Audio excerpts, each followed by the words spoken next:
Welcome to the Basement Talks. I am Scott. That is Barry, and we are. Watch your guitar there. My About to guitar's fall good. off. No, You bumped it.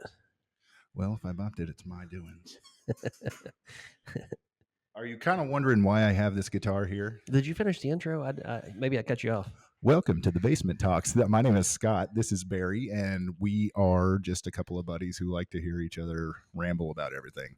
How's it going, Barry? Good. Yeah, you smells like you've been roasting marshmallows. Not quite. I wish that was the case. Yeah, there was a fire downtown today, and Barry was handling it because he's one of our finest officers. Actually, I have quite a simple job. Really? And that's just block the streets for the fire department, and every once in a while, they'll have me fly our drone to check hot spots. Yeah. Where they still need to put water. So I have a pretty easy job. I couldn't really complain. Most of which I could do from the comfort of my heated Durango. That sounds pretty fun. Yes, it's not bad. Are you good at flying the drone? I mean, it gets better. I get better with practice. So yeah, like a lot of things. I remember my mother-in-law bought my son a drone for Christmas one time, and I'm out there giving him this Barney Fife speech. Now, son, you want to know what you're doing before you fire one of these up? So I grab it and hit the controls, and we never saw it again. I felt like such a horse's ass. So you felt compelled to go buy him a new one? No. I did not. Terrible. That's terrible. No, we had a friend of ours live out south of town with us, and he got a new drone. It was the first day that he had it, and we were really impressed with it. We're like, dang, that's pretty cool. Like, how high could that thing go? So he sends her up. It got on an airstream, and it was gone. He couldn't get it back. The first day he had it, brand new. Did you connect with the phone like you're supposed to? Yeah, I mean, he had already done all that. I didn't. That's why we never found it. Oh no, it's somewhere behind JC's as we speak. No, but this one, I mean, we watched it like slowly get farther and farther and farther away, and he's like pulling it, trying to pull it back home, and he's like, God dang it. He was so proud of it. Like, he was so proud of it. It crushed him. So it was me, my father-in-law, my brother-in-law. We were all watching him fly it. So we all pitched in and bought him a new one, brand new, the same kind that he had. So right, because we felt like it was at least 50% our fault. Well, what do you? We didn't force him to, but we asked him, like, hey, how high can that thing go? So he lost the thing day one. Yeah, I mean, he had not flown it yet. He took it off. He was proud of it. He took it off, and we watched it float away slowly. And it would have been better if it had just took off, but we had to watch it float away slowly. That's what's funny about it too. Everybody just sits there. But I'm actually the drone pilot for the police department. I went and got my drone pilot's license, and we have 3. You have to have a license for that? Yeah, if you do it for money. Oh, okay. You have to have a license. If you just want to do it if you just want to fly a drone recreationally, you don't have to have a license. But since I'm getting paid to do it, then I have to have a license. But we actually have 3 drones at the police department. It's gonna be the new thing in law enforcement. I promise you. There's places out in California right now that are literally getting complaints. Like, they answer the phone like, hey, this is going on at this address, and they send a drone out there first, right, to do overwatch or to make sure the situation is still ongoing or to gather intel or whatever. So you're not walking into a buzzsaw before the road guys go there or get there. So gotcha. It's pretty neat. Yeah, Mike, my cousin's boy, he's doing that at school up in Purdue. He's doing that. Like drones and stuff like that. He's into that. So anyway, speaking of family, I did want to show this. I never have got to show this yet. My cousin Ben Potts, who's a great guy, had this made for me for Christmas, and I've been sporting it down here. It says, jolliest bunch of assholes this side of the nut house. That's a line from Christmas Vacation, one of our favorite movies. Anyway. That was kind of like a shout out. And a plug. And a plug at the same time. Cousin Ben. Think about you every day, buddy. So anyway, we get a little bit of feedback on our last podcast. The first one, some people said we were kind of dull. It was our first one. Give us a break. And then the last one, people seem to like a little bit. But I did hear that we spoke a little bit in vagaries. What's that mean? Just like we weren't on either side of a topic, like especially when it come to talking about our Haitian neighbors. And so what I did last night was I sit down and I reflected about what goes on in their mind, like what they might be thinking about when they come to Washington. Sure. So I wrote a song about it. You know, I think I understand what you're saying. We're not mean people, No, you know, and we not in the least. don't mind having neighbors. You know what I mean? So I think that is a side, right? Absolutely. Yeah, we don't mind. Half the stuff we say we're joking, and the other half we don't mean. So I mean, okay. Well, no! Oh, come on! I have this gift where if I can't express myself, I can always do it through song. So.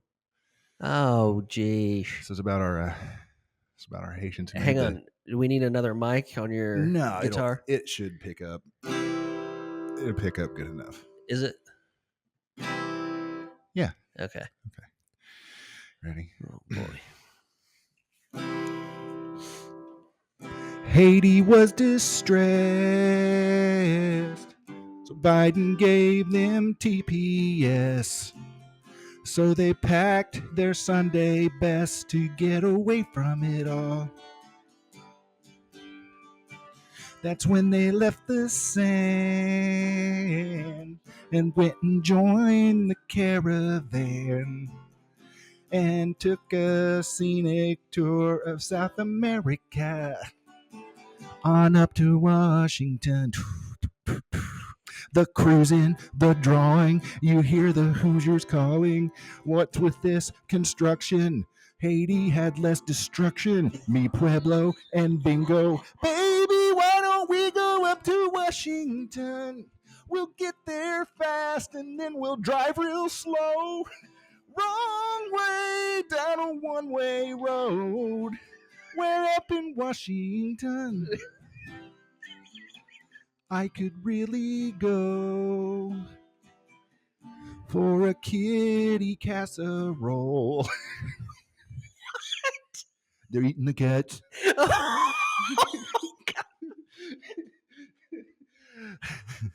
Don't worry about the law. These cops don't speak Creole. Go to the BMV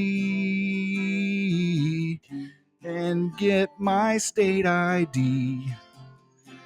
Next week we'll be voting. You gotta love democracy. We're up in Washington. The cruising, the drawing. I hear the Hoosiers calling. What's with this construction? Haiti had less destruction. Mi pueblo and bingo. Baby, why don't we go up to Washington? We'll get there fast and then we'll drive real slow. Wrong way down a one-way road. Way up in Washington.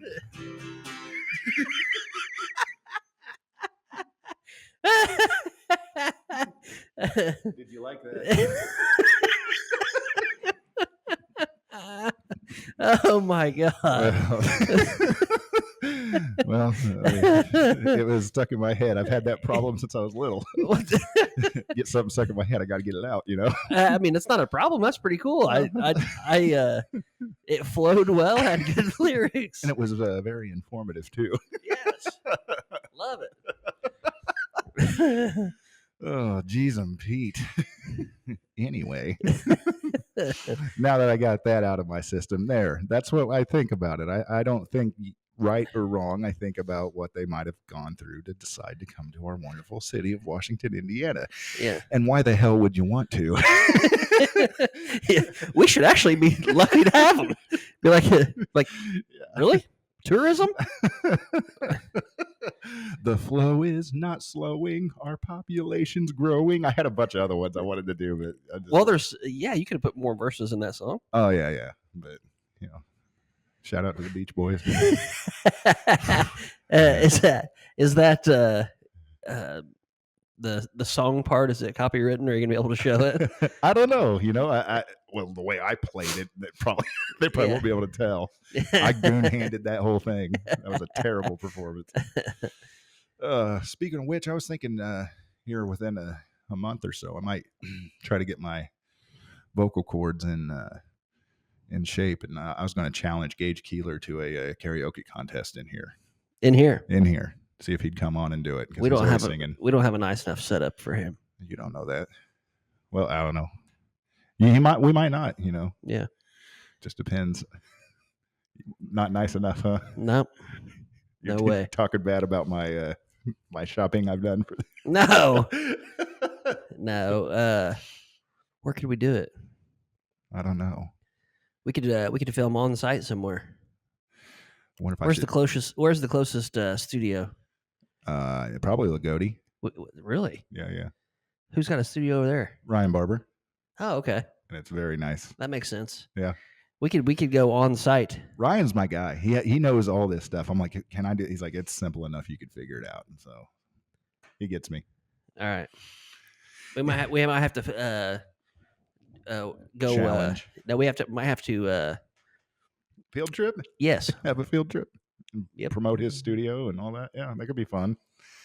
Oh, anyway, you had something you wanted to kind of spitball. You were talking about football earlier. Oh yeah. So, this past week, Saquon Barkley, who plays for the Philadelphia Eagles, running back, had the opportunity to break Eric Dickerson's single season rushing record. It was over 2,000 yards. Right. And he was within 100 and some yards. I'm not going to be super technical, but he was within 100 and some yards. And he sat out the last regular season game of the year, which means that he quite possibly, most likely, would have broken that single season rushing record. Now, two sides to the coin. Right. Either he is so unselfish that he did not want, because they'd already locked up a seat in the playoffs. Yeah.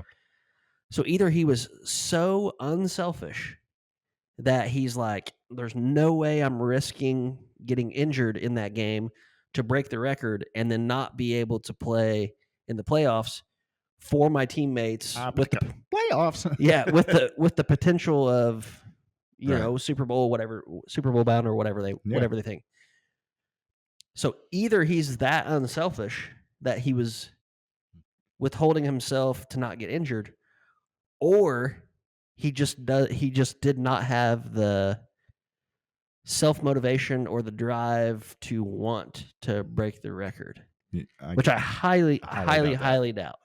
So I have to assume that he is just so team-oriented and so unselfish that he did not play out of fear of injuring himself for postseason football. What do you? I mean, that is and if that's true, that is so selfless, like so dedicated, so team-oriented. I mean, because he could have easily said, like, this is a personal record. It's going to help me. I'm going to get more money. Like, I'm going to get postseason awards. I'm going to get. Well, you go in the record book as the greatest of all time. I'm gonna hold a record. Like, I mean, he could have been that way. Mm-hmm. I think maybe this late in the season too. Just going to factor this in there. It might not be the hardest sell to tell a running back, hey, you get the night off, because they get beat left and right, and so. But think of what he gave up in order to do that, to get that far. I get you. Yeah, I think he was probably thinking of the team, because now that you've said it like that, why would you not want to go down as the greatest running back in history? So, well, why would you not want to have the greatest season? Least have that record? You know, if it was attainable, because it's not even attainable to most in a single season. So he was within reach. Yeah, and decided to put his team before himself.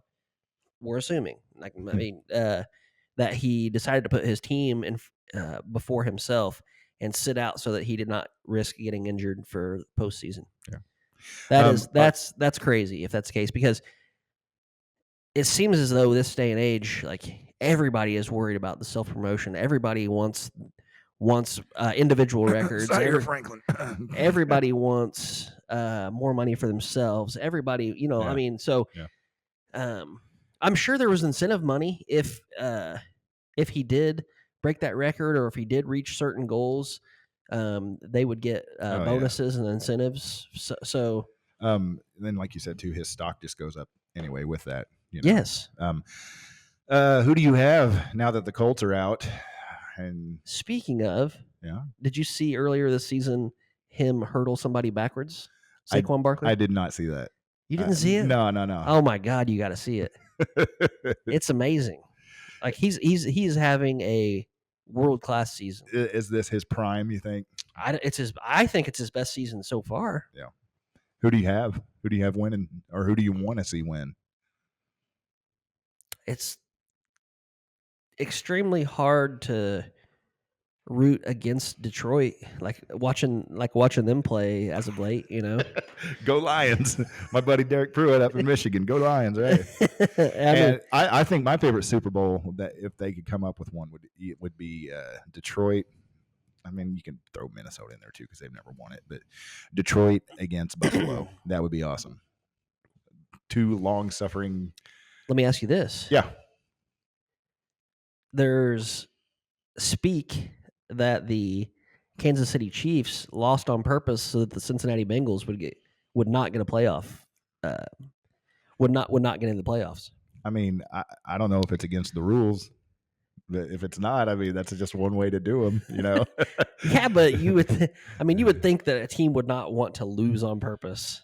I have a hard time thinking anybody in the NFL, I mean, would lose on purpose, because they were resting some starters, I think, because they too had clinched a playoff, they had clinched a playoff seat. So they were resting some starters, but still, a team that's been that dominant, almost like a dynasty for the last 5-6 years, losing to the Denver Broncos in a shutout. It was like 38-0, I think. It was, or close to that. It was 30-something to nothing. It was bad. To nothing.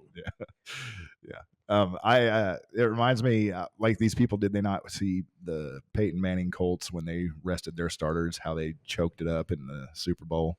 I mean, it happens. It is hard on teams when you do that. I mean, I see why you would want them to be rest, but at the same time, they lose their timing and keep them in the flow.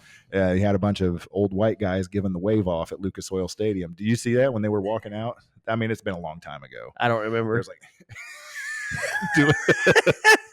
kicking the ground at the same time. Yeah, and making their way up the stairs. Did you? What do you think about all this snow that we got last week? I mean, I guess it was expected. Yeah, and we got more coming tomorrow. I guess they're out of school again. We did luck out on the ice, though. I mean, we didn't get near as much ice as like south of us, Evansville area, and it helps too that it snowed and then ice and then more snow, so you could clear your sidewalk and clear your driveway. And people down in Evansville right now, a lot of them don't have power. They're still, I don't know if they're still out, but Jance and Annie, stay warm. They had Evansville area had like 40,000 people out of power, 40,000 homes out of power. Good night. I went north trucking, and once you get past Terre Haute, it's clear as can be. Really? Mm-hmm. It only gets bad when you head down here. Anyway, we did use rock salt. Well, yeah, I put it down before. Man, my mom had neck surgery not long ago, and she called me. I called her. I was at the store. I was asking her about the snow ice cream recipe. I forgot. I was going to make it for the kids. And she's like, I'm out here trying to get this snow off the dog's house. I was like, what are you doing? It's like 2 weeks ago she had surgery. And I was like, I'll be down there. Just wait. And I went down there, and then she'd had her walkway all shoveled. And I was like, what's wrong with you?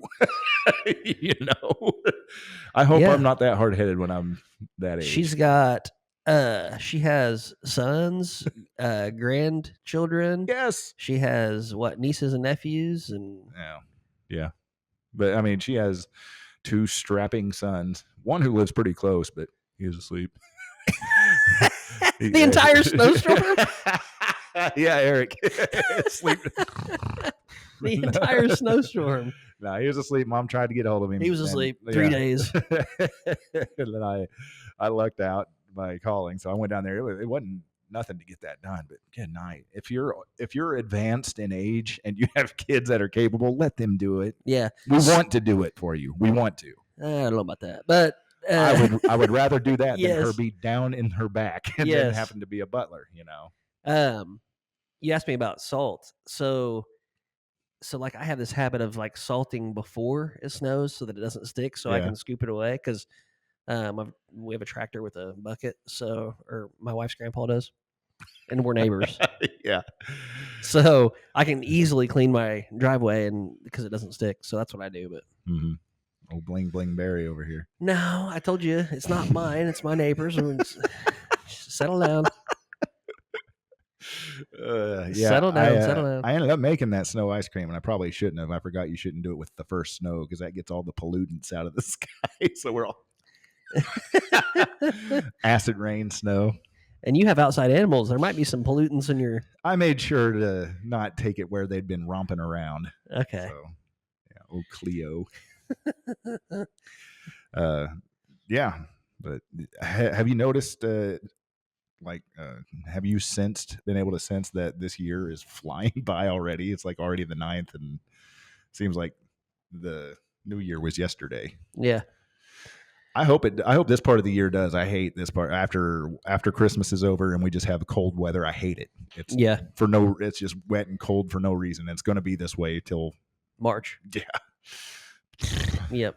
Hate it. Yeah, this is probably my least favorite time of the year. I'm a spring and fall person. Yeah. I don't like it when it's real hot, but I don't like it when it's a foot of snow either. But I like spring when the catfish are spawning. Oh my gosh. Do you fish? I mean, if I get the opportunity. You got to see the look on people's face when you ask them, "Hey, you fish?" And like that, they're like, "Yeah, but easy." I hate answering because I don't know enough about it, and then they're always like, well, "What kind of tackle do you use?" And I'm like, "I don't know." Like Walmart. Yeah, yeah, exactly. Is it Zebco? Yeah. No, it's the special. It's the bait caster 9000. Like I don't know. Man. I have all that stuff. Like I have spin casters, I have bait casters, and I have like irregular reels and stuff like that. And I have this like huge tackle box, but it's huge. But I mean, I wouldn't know what to use at what point in time or for what fish. Or we'll whatever. Go catfishing this year. All you got to do is put something meaty on your hook and shrimp. Throw it out. Throw it out there and just sit there. That's all you have to do. This is what I heard about catfishing. Yeah, you use shrimp, and so you use a fish that's $9.99 a pound to catch a fish that's 99 cents a pound. But you can catch a whole lot more. Some people use hot dogs. Hot dogs, bread balls. I've seen bread balls. Yeah, I've never used those. I usually use like chicken breast cut up, and then I put red Kool-Aid on it. I mean, it's the chicken breast about to go bad. I don't go get the premier stuff. So what's the idea of like the stink bait stuff or whatever? I guess they like the way it smells. They're attracted to the stink. Yeah. Yeah. Yeah. Okay. Well, whatever. Whatever works, right? Yeah. You like going squirrel hunting? Yeah. I take my son squirrel. My son loves squirrel hunting. Yeah. I take him all the time. He's put so many squirrels in wheelchairs, it's not even funny. That son bitch is a squirrel crippling kid. I'm telling you. No, he don't kill him. He hits them and they limp off. I shouldn't probably say we'll get a PETA complaint or something.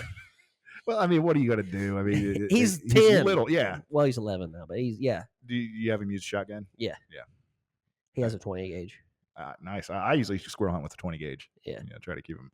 Everybody's like, you don't use a rifle? No, I guess I'm lazy, but yeah, 22 would be nice. He shot one the other day, and it literally, like, it was like 30 yards away. He shot. And it ran right past us, like within 2 feet, and up a tree. Missed it. he loves going though. And I don't care. I mean, it's time I get to spend with. It's fun, and it's time I get to spend with him. So. Like my brother used to give me a hard time when we go any kind of hunting because I was the little one, If I do anything wrong, man, he'd act like it was a big deal. Here goes the hunt. And my dad would be like, "Oh, take her easy. We're out here." Dad was funny too. We go rabbit hunting, and if quail would jump up, like I'd never understand what he's saying. We're just walking, and we hear, he go, "Cubby quail." Down you go. Hey, was it you?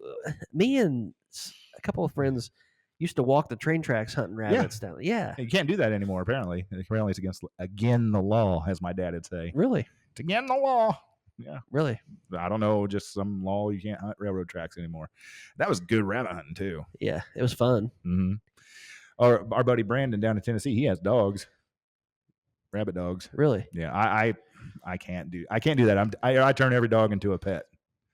I'm a dog guy. They're probably still his pets. No, you should see the way he treats. It's a business deal. Oh, really? Yeah, they're trained very well. Mm. Don't pet them; they ain't done nothing to deserve it. Give them their food. Yeah. Next holiday, we'll have to have him up. I'd like to talk football with him. Absolutely. Yeah, for sure. So. Anyway, we're going to go ahead and cut this one off for the night. Please like and subscribe and comment if you would, and I guess we'll catch you on the next one. Yeah, your comments will help us. If you don't like what you're seeing or whatever, then it'll help us out. So please comment. Yeah. We're not going to take offense, even though Scott started the show out with being offended. A little bit. We'll catch you on the next one. Thank you. See you. Talk to you